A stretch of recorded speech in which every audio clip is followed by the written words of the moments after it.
안녕하세요. 외과 전문의 권의영입니다. 흔히 치질이라고 하면 치액하고 같은 것이 아닌가 하고 생각하시는 분들이 많을 텐데요. 정확하게 치질이란 항문에서 생기는 질병들을 폭넓게 이르는 말입니다. 치액뿐만 아니라 항문의 점막이 찢어지는 치열, 그리고 항문의 염증으로 인한 누공이 발생하는 치루, 아주 통틀어서 일컫는 말이고요. 항문에 발생하는 질환 가운데 치액이 70% 정도로 가장 흔하게 발생합니다. 치질이라고 하면 흔히 치액하고 혼동해서 쓰이기도 하지만 엄밀히 말하면 치액이 맞는 말입니다.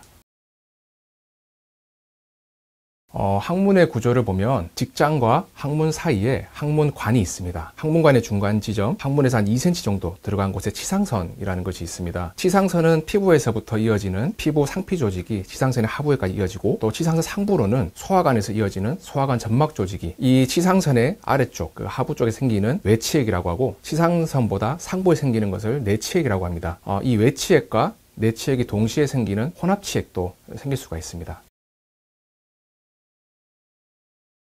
항문관은 괄약근으로 둘러싸여져 있는데, 이 괄약근에는 내괄약근과 외괄약근, 그리고 그 사이에 있는 종주근이 있습니다. 이 종주근에서 나오는 트라이즈 근육이 치액 조직을 고정을 하고 있습니다. 그런데 과도하게 힘을 주면서 배변을 하거나 아니면 항문이 힘이 오래 주어지는 그런 작용이 일어나게 되면 트라이즈 근육이 파괴되거나 늘어나게 되는 현상이 생기게 됩니다. 그러면 치액 조직이 고정되지 않고 바깥으로 흘러나오는 현상이 생기게 됩니다. 치액이 심해지면 항문 밖으로 탈출되는 조직의 정도가 달라질 수 있습니다. 먼저 1도 치액은 배변 시 출혈은 있지만 탈출되는 조직은 없는 경우이며, 이 경우에는 배변 시에 휴지에 피가 묻어 나오는 정도부터 변기 물이 빨갛게 묻을 정도로 출혈을 보이는 경우들이 있습니다. 2도 치액은 배변 시에 탈출이 있지만 배변이 끝나고 나면 자연적으로 저절로 들어가는 경우입니다. 3도 치액은 배변 시에 탈출이 되지만 자연적으로 들어가지 않고 손으로 넣어야만 들어가는 경우이고, 4도 치액은 탈출 후에 들어가지 않게 되는 경우입니다.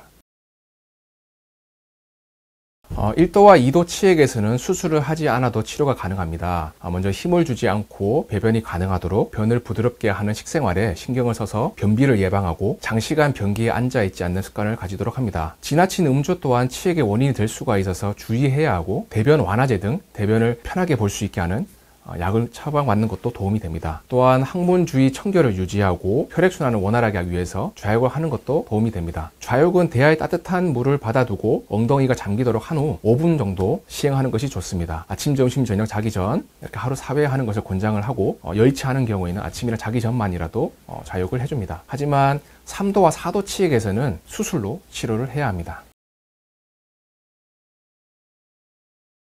항문에 생길 수 있는 질환 중에 치루와 치열이 있습니다. 치루는 항문의 염증으로 인해서 누공이 발생하는 경우입니다. 이 누공이 괄약근을 통해서 생기는 경우들이 많기 때문에 치루 수술을 하게 되면 괄약근 손상이 생길 수가 있습니다. 치열은 내괄약근의 절개법으로 수술을 하게 됩니다. 그래서 수술 후에 가벼운 변심을 보이는 경우가 있습니다. 하지만 치액의 수술은 괄약근을 절제할 일이 없기 때문에 괄약근에 손상은 생기지는 않습니다. 치액의 조직이 많이 제거되는 그런 상황에서는 변실금이 생기는 경우도 있습니다.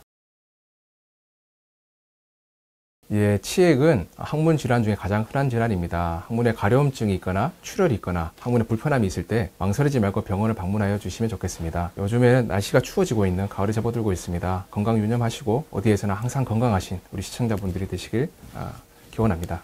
지금까지 외과 전문의 권의영이었습니다.